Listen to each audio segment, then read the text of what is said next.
Hey guys, welcome to our next installment of our video series.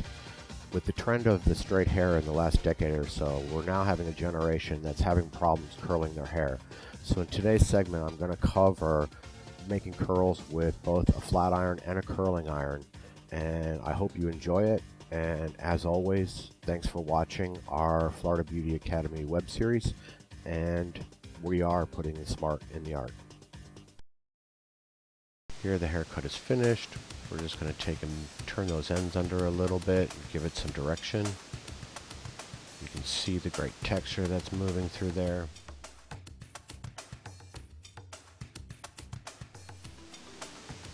Here I'm sectioning off a small section. The bigger the section, the bigger the curl. The smaller the section, the tighter the curl is going to be. I'm going to place my flat iron in there. I'm going to give it a half turn, and I'm going to move somewhat slowly through the ends, and a curl is going to spring into place.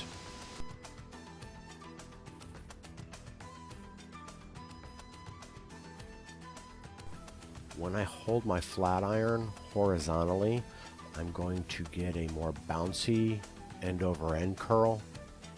When I move in to the next section and I hold my flat iron vertically, I'm going to get a looser, more spiral looking bouncy type curl. On this section I'm going to hold my flat iron vertically, and I'm going to get a longer, more spiral, loose curl.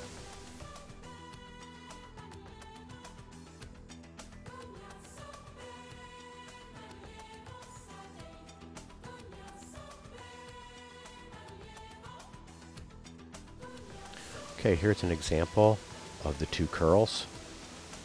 Curl on the left is a horizontal, curl on the right is a vertical. Okay, here I'm using an iron, and for a weaker curl, I'm going to pull it all the way to the ends and then wrap. So that is going to allow me to have more volume at the ends and less at the scalp.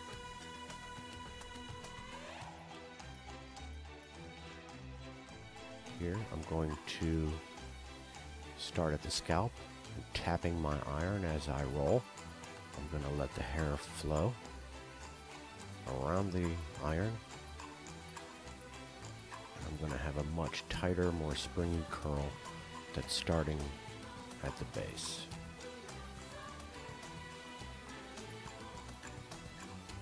Key to this is to keep that iron tapping so the hair doesn't wind tight around the rod. Here I am doing a horizontal section and holding my iron horizontally, again tapping to make sure that the hair doesn't wind tight. If I'm holding my apparatus vertically, I'm going to get a looser, more detached curl or less volume. If I'm holding my iron horizontally, I'm going to get maximum amount of volume and a very springy type curl. Here I'm just going to go ahead and finish her style. As you can see, I'm using diagonal sections to give me a more natural curl formation. Again, half turning, moving fairly quickly because we don't want a whole lot of volume. We just want some movement, some texture, and some wave.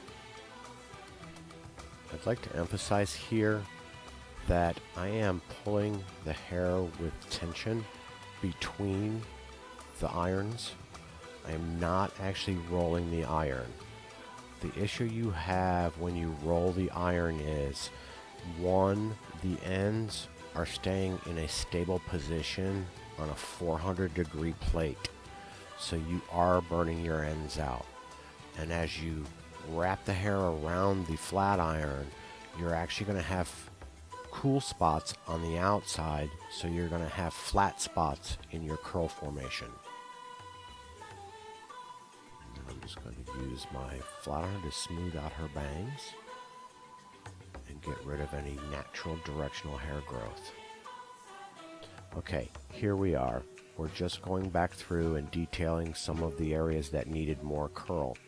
I would caution you on getting the curl that you're looking for in the first pass, because the more passes you make on a hair strand, the straighter and straighter it's going to get, and it's going to resist any type of curl, because what happens is the tension in the product wears out and it's not going to pull the hair back into place. Going back to some wave and some curl is easier than you think it is. Play with it, have fun with it. And if you have any further questions, please feel free to contact us through email or Facebook. And we'll see you again soon. Florida Beauty Academy, putting the smart in the art.